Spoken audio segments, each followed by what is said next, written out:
कोई एक क्वालिटी या कोई एक सब्जेक्ट में महारत हासिल करके आप सिलेक्शन नहीं ले सकते। बायोलॉजी आपको बहुत अच्छे से आता है तो फिजिक्स भी आना चाहिए, केमिस्ट्री भी आना चाहिए। बोटनी, जूलॉजी, फिजिक्स, केमिस्ट्री में से तो 3 तो तुम्हारा सुपर स्ट्रांग होना चाहिए, और एक तुम्हारा एवरेज भी है तो काम चल जाएगा, लेकिन वो एवरेज एवब एवरेज होना चाहिए, एकदम बर्बाद नहीं होना चाहिए। सब कुछ बैलेंस होना चाहिए। बायोलॉजी तुम्हें फटाफट रटना भी आना चाहिए, फिजिक्स में तुम्हें दिमाग लगा के समझना आना भी आना चाहिए, ऑर्गेनिक तुम्हें रटना आना चाहिए, इनऑर्गेनिक रटना आना चाहिए, फिजिकल के सवाल में कैलकुलेशन और मजदूरी करना भी आना चाहिए। सब चीज का मिश्रण होगा ना, तब जाके सिलेक्शन होगा। एक चीज से कुछ नहीं होता है। अब बहुत मेहनती है लेकिन मंद बुद्धि है, याद नहीं रख पाते हैं, कंसंट्रेट नहीं कर पाते हैं, चीजों को रिलेट करके नहीं पढ़ते, स्मार्ट वर्क नहीं करते हैं, तो सिलेक्शन मुश्किल है। आप मेहनती बहुत है लेकिन स्मार्ट वर्क नहीं करते हैं तो सिलेक्शन मुश्किल है। लेकिन आप स्मार्ट वर्क करते हैं लेकिन मेहनती नहीं है तो भी सिलेक्शन नहीं होगा। बहुत स्मार्ट वर्क करेंगे, 2 घंटा पढ़ेंगे, मेहनती नहीं है, 6 घंटा बैठ के 8 घंटा नहीं पढ़ सकते हैं तो सिलेक्शन नहीं होगा।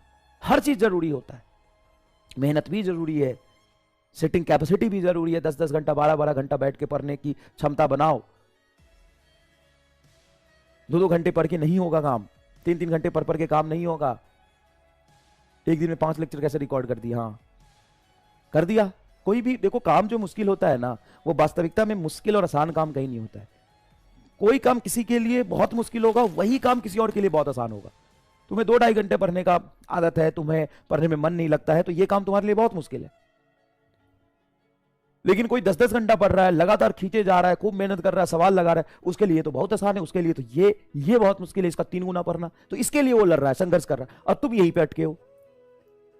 तुम्हारा अगर इंटेंशन अच्छा है ना, तुम्हारा इंटेंशन अगर ऐसा है कि मुझे बस करना है, ये मत सोचो कि कैसे करना है, ये मत सोचो कि तुम थक रहे हो, तुम सोचो कि तुम फाइनल डेस्टिनेशन पे ध्यान दो कि मुझे ये करना है, यहां पर यहां तक पहुंचना है। तो रास्ते की छोटे छोटे कठिनाई और पेन से ना तुम डरोगे नहीं।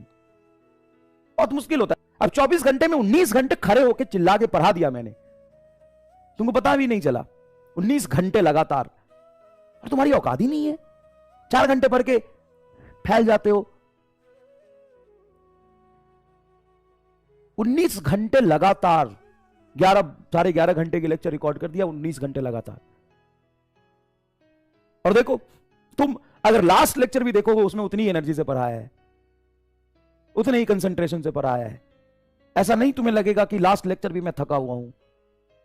तो ये सब कैसे होता है? ये सब होता है अपने आप को समेटने से, डिस्ट्रैक्शन से अलग रखने से, फोकस्ड अपने गोल पे रखना है कि मुझे इतना तो करना है किसी भी कीमत पे, बस मुझे इतना करना है।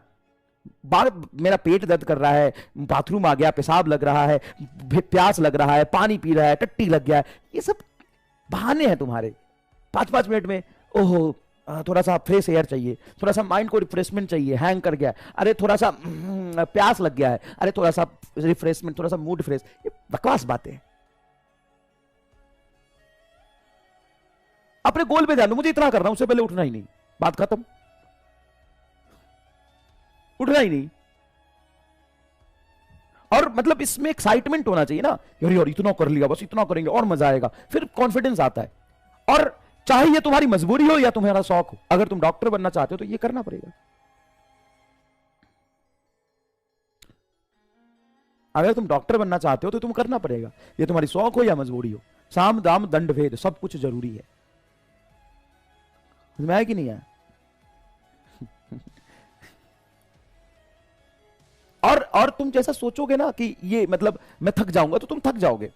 तुम सोचोगे तुम्हें प्यास लगा तो तुम्हें प्यास लगेगा। तुम सोचोगे नहीं मुझे ये गोल पूरा करना है, तो तुम पढ़ते रहोगे, करते रहोगे।